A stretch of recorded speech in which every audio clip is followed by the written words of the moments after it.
Confederation of Brazil football সিবিএফের official খবর, Neymar জুনিয়রকে ছাড়াই হাইতির বিপক্ষে মাঠে নামবে ব্রাজিল। ফিলাডেলফিয়াতে আগামী শনিবার ২০ জুন বাংলাদেশ সময় ভোর ৬টা ৩০ শুরু হবে ব্রাজিল হাইতির মধ্যকার সি গ্রুপের দ্বিতীয় ম্যাচটি। এই ম্যাচকে সামনে রেখে দল যখন ফিলাডেলফিয়াতে, তখন নেইমার জুনিয়র নিউ জার্সিতে। নেইমারকে রেখে হাইতির বিপক্ষে ম্যাচের পরিকল্পনা সাজিয়েছেন কার্লো আনচেলত্তি।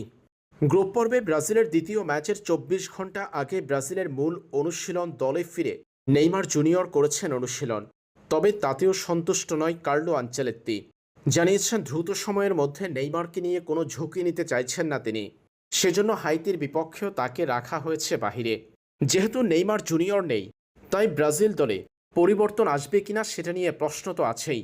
কার্লো আনচেলত্তি ম্যাচের আগে সংবাদ সম্মেলনে জানিয়েছেন, মরক্কোর বিপক্ষে ম্যাচ থেকে ব্রাজিলের হাইতির বিপক্ষে ম্যাচের একাদশে আসবে পরিবর্তন।